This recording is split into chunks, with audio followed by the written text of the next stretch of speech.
Ce qui va me permettre d'introduire ma première chronique et ma première question sur la question et l'obsession de la race aux États-Unis. Parce que j'avais lu, il y a quelque temps de ça, une interview de James Ellroy, à qui on reprochait que ces personnages étaient tous effroyablement racistes, et qu'ils détestent tout le monde, etc. Et de fait, c'est vrai dans ses livres, Le Quatuor de Los Angeles, entre autres, c'est le premier auquel je pense, les personnages sont tous racistes. Mais tous. Mais sans se poser la moindre question. Ils le sont tous, tout le monde l'est, on est dans l'Amérique des années 40-50, et personne n'a de problème avec ça. Et Ellroy répondait en substance, oui, ils le sont. Mais c'est parce que dans mes romans, le racisme n'est pas un fait, n'est pas une opinion. Il est à ce point prégnant dans la société américaine que c'est un personnage à part entière. Le racisme est devenu un personnage. Et pour nous, de notre point de vue de français, on a du mal à le comprendre. On n'a pas du mal à comprendre le racisme, parce que ça, on en a quelques solides échantillons ici, quand même. Oui. Mais le fait que tout le monde là-bas semble trouver que parler de race va normalement de soi et que cette problématique obsessionnelle semble un épicentre culturel et mental américain, ne serait-ce pas à la fin une façon de détourner d'autres problèmes? Et je me souviens d'une autre interview de Steve Bannon, cette fois architecte de la campagne victorieuse de Trump en 2016, qui disait, je cite, ouvrez les guillemets, « Je veux que les démocrates ne parlent que de racisme, matin, midi et soir, qu'ils ne parlent que de ça tout le temps, ça nous laissera les mains libres pour le reste. » Question, être obnubilé par la race, à la fin, ne serait-ce pas devenir l'idiot utile de l'adversaire? Vincent. Alors, c'est une question très complexe. Déjà, le début de ta question qui présente James Ellroy et le racisme, bon, clairement, ça c'est l'Amérique des années 40, 50. Une Amérique dans laquelle la ségrégation n'est pas terminée. De manière évidente, dans l'Amérique blanche, particulièrement chez les flics, à l'époque, il y a un racisme assez monstrueux. Tu peux le voir. Tu peux chercher sans problème des vidéos de ces années-là, et même loin dans les années 60-70, de gamins de rue, blancs, qu'on interroge sur les Noirs et qui sortent des monstruosités que tu entends plus aujourd'hui. Si, tu les entends encore, mais... Non, mais que tu entends plus de manière aussi... C'est plus mainstream, quoi. Exactement. Ça n'est plus considéré comme normal. Ensuite, la question de la race aux États-Unis, c'est super intéressant parce que bien sûr, c'est à l'intersection de la politique. Et la citation que tu donnes de Steve Bannon, elle est excellente parce que elle est l'incarnation de ce qu'est devenu la race aux États-Unis aujourd'hui quand elle a été, et là c'est là que je mets un bémol, quand elle est reprise par les libéraux. Alors, les libéraux, c'est-à-dire ce que tu appelles les liberals américains. Exactement, c'est-à-dire les démocrates. Les démocrates, mais qui sont en fait, c'est du centre-droit, voire de la droite dure, parfois, chez les démocrates. Oui. Pour un Américain, être traité de liberal, c'est être un sale gauchiste, mais ça n'a plus... Enfin, il n'y a aucun lien. Et d'ailleurs, heureusement, la montée de la gauche aux États-Unis actuellement montre bien que les liberals sont tout sauf les gauchistes. Mais en fait, si tu reprends de très très loin la question politique et les races aux États-Unis, forcément, quand la gauche américaine est née, ou a commencé à faire un peu de bruit, c'est par le biais du Parti communiste américain. Et le Parti communiste américain avait immédiatement identifié qu'il n'y aurait pas de gauche américaine, de gauche solide américaine, si elle ne parlait pas de la race aux États-Unis. Et si elle n'incluait pas, bon, à l'époque c'était juste les Noirs, mais aujourd'hui ça serait toutes les autres minorités. Mais c'était le seul parti qui avait de mémoire. Donc là, on est avant la Seconde Guerre mondiale, quand même. On est bien avant la Première Guerre mondiale, on est même avant la Première. Ouais, voilà, c'est début du 20e, fin du 19e. C'est le seul parti qui admettait des Noirs, il me semble, de mémoire. Oui. Alors, je veux pas dire d'erreur, je veux pas dire de bêtises. Il se pourrait qu'il y ait des exceptions dans d'autres partis, mais la réalité, c'est que oui, le Parti communiste... est le premier à avoir créé l'International Labour Defense, dont l'objectif était de défendre la population noire, ou alors l'American Negro Labour Congress, qui a toujours été créé par le Parti communiste américain, les deux étant très liés. Le grand écrivain noir américain Frederick Douglass, d'ailleurs, sera président de l'American Negro Labour Congress. Mais on retrouve aux États-Unis l'espèce de dichotomie qu'on peut avoir entre l'universalisme et le combat racial. Et ça, c'est super intéressant parce que aux États-Unis, tu as des gens comme Eugene V. Debs, qui donc est un socialiste / communiste américain qui fera une campagne pour la présidence en 1920 et qui, à l'époque, explique très clairement que la révolution ne se fera pas sans les Noirs et que tout simplement, et là je le cite, les socialistes devraient proclamer leur alliance avec la question noire, avec fierté, et tous ceux qui hésiteraient à l'avouer tomberont dans la défaite par rapport au combat contre le capitalisme. Ça, c'est Eugene V. Debs. Dans le même sens, ceci dit, Eugene V. Debs, il a un discours classique, universaliste, qui est quand on se battra pour tous, on se battra aussi pour les Noirs. Qui est quelque chose qu'on retrouve dans toutes les gauches aujourd'hui, et qui est un combat qu'il y a avec l'ancienne garde de la gauche européenne, par exemple, quand on parle de l'Europe, qui est plutôt blanche, et la nouvelle garde qui est multiraciale, entre guillemets. Et pour continuer plus loin, et ça, je pense que c'est important d'en discuter, l'argument de l'universalisme, il est pas honteux en soi, il n'est pas incompréhensible, puisque on considère que tous les gens font partie d'un prolétariat, qu'il faut qu'ils se battent contre la classe dominante, si tu suis les théories communistes. Ensuite, il y a quand même des points qui sont intéressants, c'est que aux États-Unis, il y a cette théorie universaliste. En attendant, si tu prends l'exemple de gens qui ont tenu cette théorie universaliste, c'est pas eux qui ont créé le NAACP aux États-Unis, et c'est le NAACP aux États-Unis qui a obtenu tous les points sur le civil rights. Donc ça c'est la manière dont a été créé le combat racial aux États-Unis. Aujourd'hui, à l'époque, comme je te disais, le Parti communiste était le seul à autoriser des Noirs dans sa structure politique. Il a fallu l'action du NAACP aux États-Unis pour que les Noirs puissent rejoindre des syndicats blancs dans les années 70 en se battant juridiquement pour que les Noirs puissent rejoindre des syndicats blancs de travailleurs qui refusaient qu'ils rentrent dedans. Et ensuite, une fois qu'ils ont eu l'autorisation de rentrer dans ces syndicats, qui est en fait pas une autorisation, mais que la justice a forcé l'ouverture de ces syndicats, ces membres noirs de ces syndicats ont attendu des dizaines d'années avant d'arrêter d'être mis dans un coin, quoi. Donc ça déjà, rejoint, ouais, vas-y. Ça rejoint un petit peu en fait la thèse de base qui est que le racisme en tant qu'outil de division de classe, puisque de toute façon, même à l'intérieur des syndicats dits blancs, le racisme est prégnant. Et après, il y a des gens qui auront beau jeu en ce moment en France de sortir qu'il y a des gens racistes à la CGT. Oui, il y en a. Même si la CGT en elle-même combat le racisme officiellement. Et peut le combattre efficacement, mais oui, il y en a, malheureusement. Et c'est pour ça que je voudrais revenir à la citation de Bannon, parce que, en fait, de façon paradoxale, j'aime bien Steve Bannon, pour une raison très simple, c'est qu'il dit tout ce qu'il pense en temps réel. C'est-à-dire que c'est quelqu'un qui n'a pas de filtre, qui a visiblement vu l'ordre de restriction qu'il a par rapport à son ex-femme, il n'a pas de filtre non plus dans sa vie réelle. Et il dit absolument tout ce qu'il pense. Et quand il dit je veux que les démocrates ne parlent que de racisme matin, midi et soir, ça nous laisse les mains libres pour le reste, j'ai quand même ce sentiment que effectivement,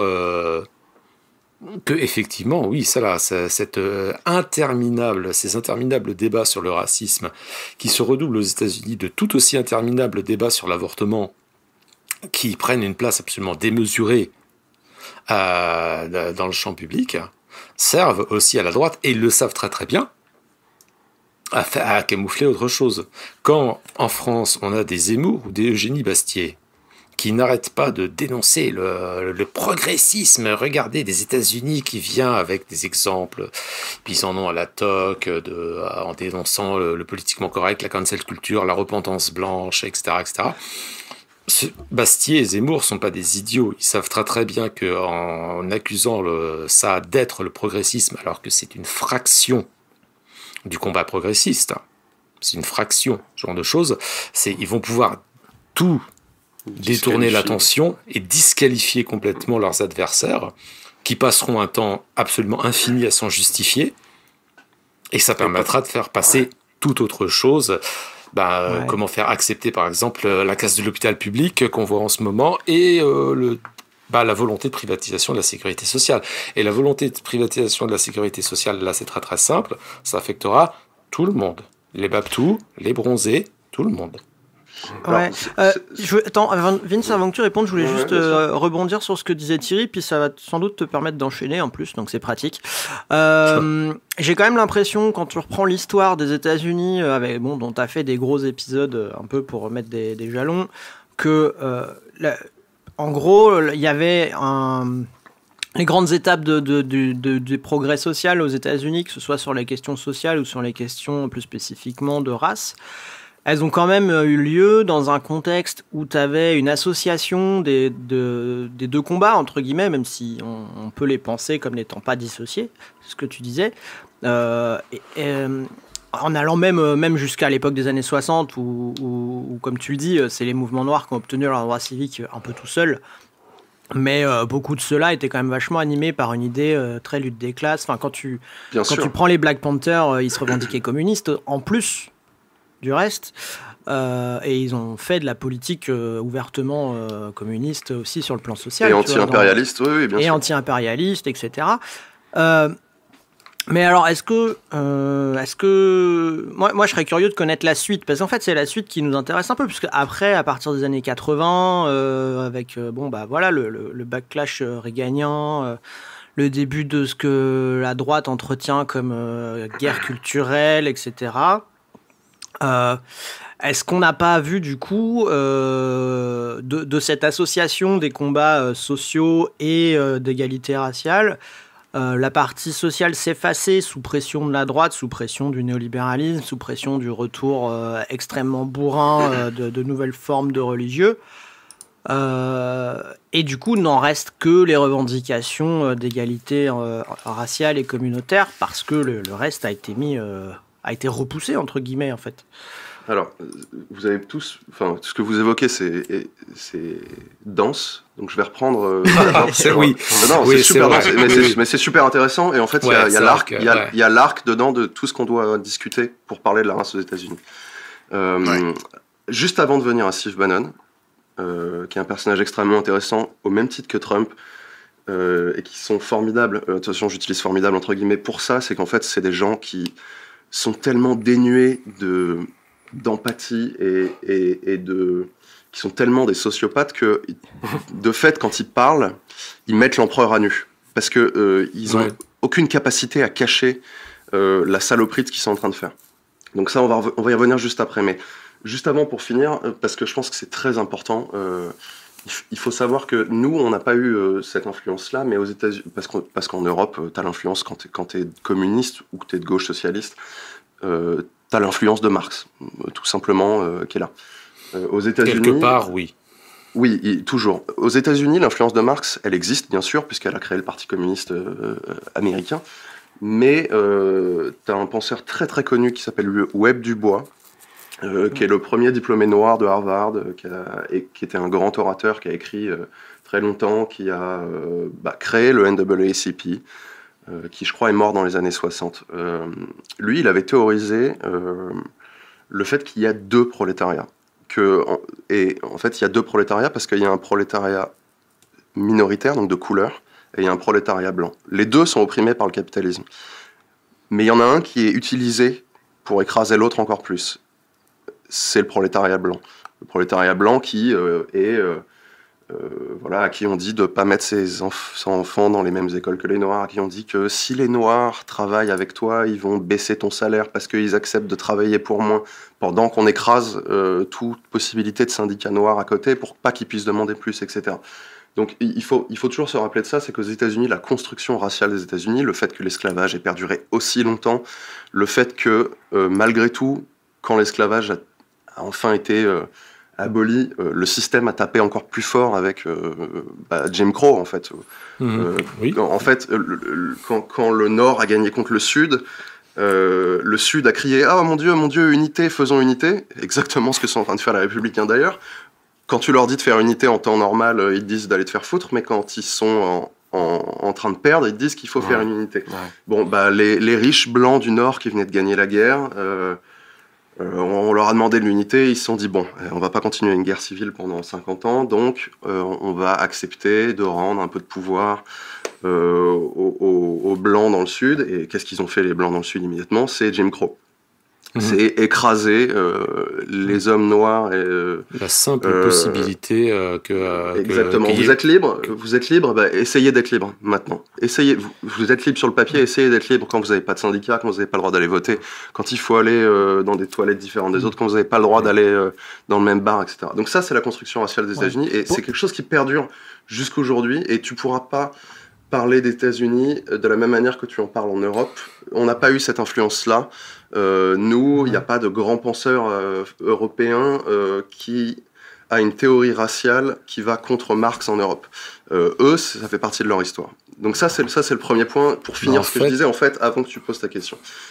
Ensuite, il y a ce que tu dis sur Bannon. Et je reviens à ce que je disais au début. En effet, c'est des gens qui sont formidables, entre guillemets, parce que ils vont pas planquer leur saloperie. Les républicains, ils ont pas de filtre. Les républicains habituels, ils le cachent. Les libéraux habituels démocrates, quand ils ont quelque chose de racial à faire passer, ils le planquent derrière des catchphrases, du storytelling, une manière de raconter quelque chose. Bannon, il s'en fout. Bannon, il s'en contrefout. Il y a les minorités de couleur américaines qui sont des victimes et qui ne parlent que du fait que c'est des victimes. Et de toute façon, ils veulent pas s'en sortir et ils veulent juste se plaindre. Et il y a, entre guillemets, ces crétins de démocrates qui ne parlent que de ça. Oui.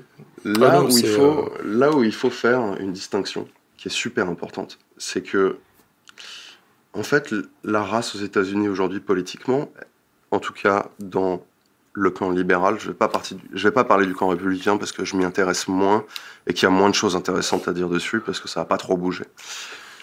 Elle est scindée entre les progressistes qui sont en fait le centre politique au niveau européen, mais pour les États-Unis c'est de la gauche. Oui. Et la gauche américaine, alors la vraie gauche américaine qui est socialiste, pas démocrate socialiste, mais socialiste ou communiste, elle n'existe pas politiquement. Elle existe en tant que frange, marge. Exactement. Elle existe sur Twitter, elle existe en rassemblement, elle existe en syndicat, elle existe par des shows sur Internet, avec des podcasts, etc. Mais elle n'existe pas politiquement. Bon, toujours est-il que cette gauche progressiste américaine, elle a perdu en partie cette idée de l'identity politics. Alors oui, bien sûr, on va te présenter un candidat qui va monter aux élections pour le Congrès, comme Alexandria Ocasio-Cortez, comme Ilhan Omar, qui sont les deux plus connus, ou Ayanna Pressley. Ilhan Omar, Alexandria Ocasio-Cortez, vous savez tous qui c'est. Oui. Ilhan Omar, c'est une députée du Minnesota qui est au Congrès, donc au Congrès fédéral, qui est une réfugiée somalienne. Elle est née en Somalie quand elle avait 4 ans, donc elle est noire. Forcément, quand Ilhan Omar elle se présente, y a un appel à sa communauté d'aller voter pour elle. Ça, c'est une évidence aux États-Unis et on va pas revenir dessus. Eux-mêmes ne reviendront pas dessus. Et bien sûr, elle va parler de tous les problèmes que sa communauté rencontre dans le Minnesota. Et c'est un des leviers qu'elle a pour se faire élire parce que elle a besoin des voix des gens qui sont de sa communauté, qui vivent les mêmes choses qu'elle a vécues et donc qu'elle représente. Ceci dit, dans son discours, elle a un discours socialiste. Elle a un discours qui parle de la working class. Elle parle pas uniquement de la colored working class, c'est pas un terme qu'ils ont. Et d'ailleurs, toute cette frange de la gauche progressiste parle, et ça c'est sous l'impulsion de Bernie Sanders, et avant lui de Jesse Jackson, qui était un noir américain qui s'est présenté aux élections dans les années 80, de multiracial working class. Donc, très clairement, ils ont bien conscience que si tu parles uniquement de la working class comme les libéraux en parlent, c'est-à-dire l'ouvrier blanc qui travaille dans la métallurgie, je grossis le trait, tu feras pas attention à ce qui impacte en plus les Noirs aux États-Unis, mais dans le même temps, la gauche américaine parle de multiracial working class, c'est-à-dire qu'elle a gommé cette différence entre deux prolétariats, entre guillemets. Alors, ça, c'est ce qui se passe aux États-Unis. Mais attention, il y a une autre branche, et c'est là que tu as tout à fait raison, c'est la branche libérale américaine. Et je dis pas que les branches ne sont pas poreuses et ne rentrent pas l'une dans l'autre. Hein.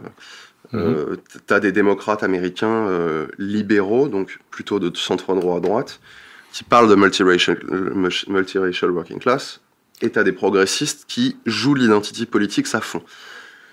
Bien entendu, quand tu t'appelles Hillary Clinton et que tu cours à l'élection américaine en 2016, et que tu dois parler des problèmes raciaux aux États-Unis, alors que ton mari était président en 94, et qu'avec Joe Biden, ils ont passé le Crime Bill de 94 qui a augmenté la population en prison de plus de 1,5 million, majoritairement des Noirs, et qui a passé des lois qui ont été appliquées de manière disproportionnée aux Noirs aux États-Unis, bah, tout ce qui te reste, c'est l'identity politics. Tout ce qui reste à des gens comme Hillary Clinton, c'est l'identity politics. Donc c'est pas que Hillary Clinton. Parce que, non, bien sûr. Oui, vas-y. Excuse-moi de t'interrompre. Je vais revenir sur cette. Alors c'est toujours Steve Bannon. Oui, bon, il y a des gens, leur loisir, c'est faire du surf, tout comme ça. Moi, mes loisirs, c'est lire des interviews de Steve Bannon. Donc, dans une autre interview, il disait, on lui demandait, en 2016, Trump avait été élu, et on lui posait la question, est-ce qu'il y a eu un moment donné où vous avez compris que vous aviez gagné? Est-ce que dans la campagne, il y a eu un moment, et spontanément, le Bannon répond, c'est oui, dès que Hillary a commencé à parler d'identity politics. À partir de ce moment-là, j'ai su qu'on avait gagné. Les gens normaux n'en ont rien à foutre de ces conneries. Ils s'intéressent à leur boulot. Ils ont peur de perdre leur maison. Et ça me rappelle ça, c'était ouf. Un reportage à la télé juste avant l'élection 2016. Moi, ça m'a frappé énormément. Parce que c'était la fin de campagne et ils te présentent ce que font chacun des deux candidats pour la fin de campagne. Alors là, t'avais Hillary Clinton qui avait organisé un concert de Beyoncé, je crois. Donc voilà, concert, machin, truc. Et dans le même reportage, il montrait Trump, qui était en visite dans un bassin ouvrier, qui prend un bébé dans les bras, qui le montre à la foule, et qui dit ça, c'est un futur travailleur, tu vois. Et quand j'ai vu le contraste entre les deux images, je me suis dit, oula, ça sent pas bon, ça. Là, c'est la gauche bling bling et la droite saucisson, quoi, comme on dit en France. Et d'ailleurs, attends, je voulais rebondir sur.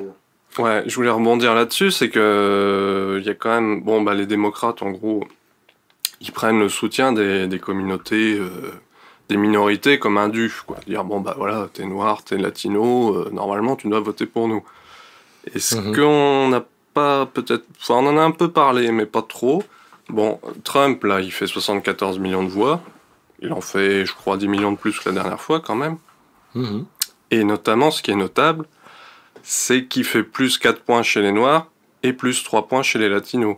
Alors qu'il a passé 4 ans, même avant, à dire ouais, vous êtes tous des voleurs, des ceci, des cela. Il fait un mur avec le Mexique, enfin bon. Et t'as quand même les gens, les minorités qui sont soi-disant vouées à voter démocrate, qui ont voté pour lui. Bah ouais.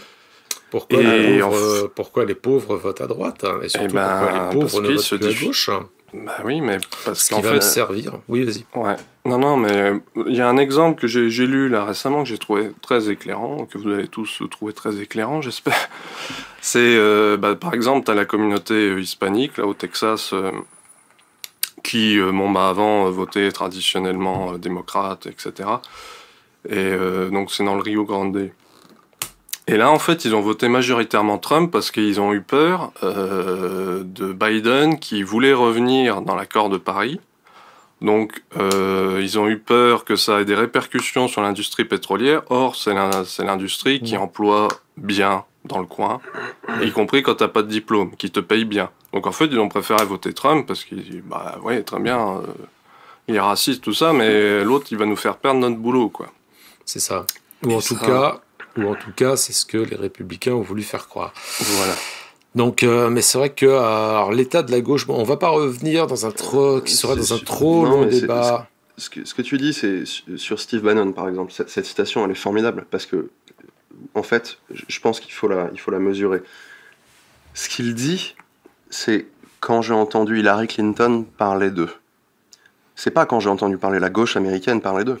D'ailleurs, je changerai la citation que tu as donnée tout à l'heure, qui est « Je veux que les démocrates ne parlent que de racisme ». En fait, ce qu'il veut, c'est que les démocrates ne parlent que de race, pas de racisme. C'est la différence. Les libéraux américains, ils ne parlent que de race parce qu'ils doivent faire sortir les éléments les plus visibles du discours sans jamais parler ce qui sous-tend le discours. Ce qui sous-tend le discours, c'est la gauche. La lutte raciale américaine, elle est de gauche, elle est intimement liée avec la gauche, elle le sera toujours.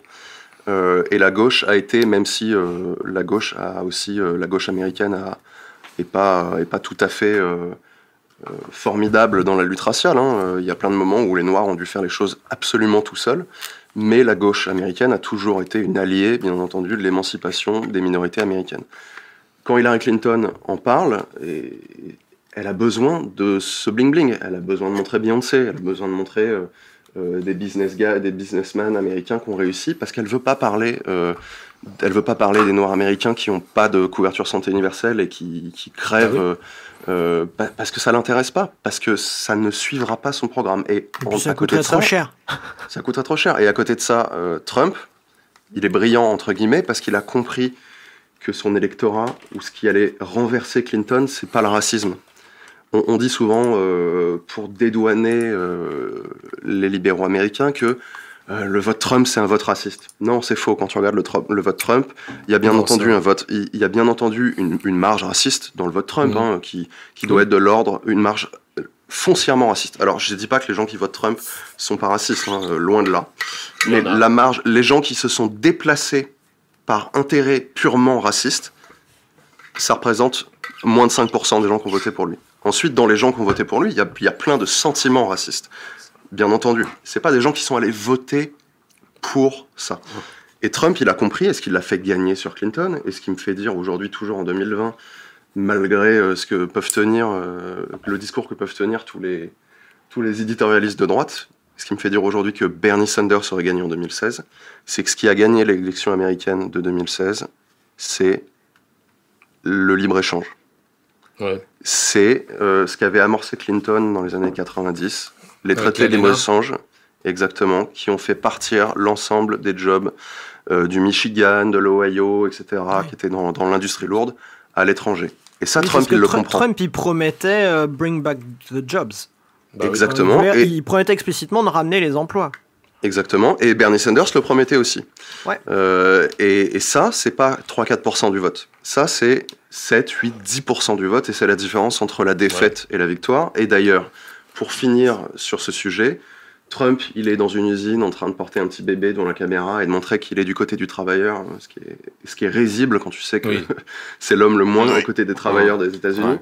Mais il a compris. Et pendant ce temps-là, dans la campagne d'Hillary Clinton à l'époque, elle n'est nulle part. Elle ne va pas au Michigan une seule fois de sa campagne. Elle ne va pas dans l'Ohio. Elle ne va pas dans les États rouges parce qu'elle explique de toute façon, j'ai rien à foutre dans ces États, je vais les perdre. Et pendant ce temps-là, il y a un bon, j'aime pas l'appeler comme ça parce que je l'adore, mais il y a un bon labrador fidèle qui est Bernie Sanders, qui a fait toute sa campagne de primaire dans les États rouges, qui est allé dans le Texas, qui a levé des stades remplis de gens, de 40 000 personnes, au fin fond du Texas. Quand il pense en tant qu'Européen, le Texas, c'est un état de raciste et de mecs avec des fusils d'assaut. Pas du tout. Il y a des gens qui souffrent, donc nécessairement, il y a une base pour la gauche américaine. Et lui, il y va dans le Texas, il y va en Louisiane, il va dans le Montana, il va dans tous ces états oubliés de l'Amérique libérale, pété de thunes et élitiste, qui gouvernent depuis les côtes américaines, c'est-à-dire la Californie et puis la côte américaine de l'Est. Et il va au Michigan 2 fois, il va dans l'Ohio et en fait, il le fait pour Clinton. Hein. Mais bien sûr, les gens, ils sont déprimés, ils y vont. Enfin, comment est-ce que tu peux voter pour un candidat qui vient pas te voir et qui dit ouvertement j'ai pas d'intérêt à aller par là-bas, de toute façon, il y a que des gens qui voteront pas pour moi. C'est la grande incompréhension vu de l'Europe des résultats en 2016, c'est que tous les commentariats ici a dit oui, Trump a vachement mobilisé l'électorat blanc, ouvrier ou post-ouvrier de la ceinture de la Rust Belt et tout ça, mais quand tu regardais les chiffres électoraux, en fait, c'est surtout les gens. Il n'y avait pas eu en 2016, contrairement à cette année, une mobilisation de dingue pour Trump. Par contre, personne s'était bougé les fesses pour voter Clinton. Mais bien sûr. Personne n'y était allé. Et ça, c'est la compréhension à l'envers que tous les médias nous ont asséné ici. Quoi. Et le commentariat français va t'expliquer qu'il a mobilisé l'électorat blanc sur le racisme. C'est faux. Bien entendu, il faut pas le nier. Il y a un sentiment raciste. Et on va pas le nier. On va le résumer. Je vais accélérer un petit peu. Excuse-moi, Vince, je vais accélérer un petit peu parce que on va résumer ça en disant que contrairement à ce qu'un certain commentariat et à une certaine frange militante française continuent de penser, et ils se trompent, c'est que le vote Trump est avant tout un vote de classe, avant d'être un vote de race. Et c'est ça, les républicains, sous impulsion de Steve Bannon, ont parfaitement compris qu'il fallait s'adresser un vote poujadiste, moi je dirais. Un vote poujadiste sur la thune, et voilà, mais pas de classe en soi. De droite, une vision de droite. Une vision de droite du prolétariat. Et alors du côté des identity politics, de Berkeley jusqu'au commentariat français sur les bêtises monstrueuses qu'on a entendues sur Kamala Harris, qui est forcément Kamala Harris, qui est forcément sympathique vu que c'est une femme et qu'elle est noire, donc elle est sympa. On a entendu des bêtises absolument stupéfiantes sur elle, en oubliant joyeusement que c'est l'une des personnes qui a envoyé le plus de noirs en prison aux États-Unis, très concrètement. Donc là, ça interroge en plus sur... on va pas refaire ce débat sur est-ce que les identity politics vont faire perdre la gauche, etc., parce que ça agite beaucoup de microcosmes.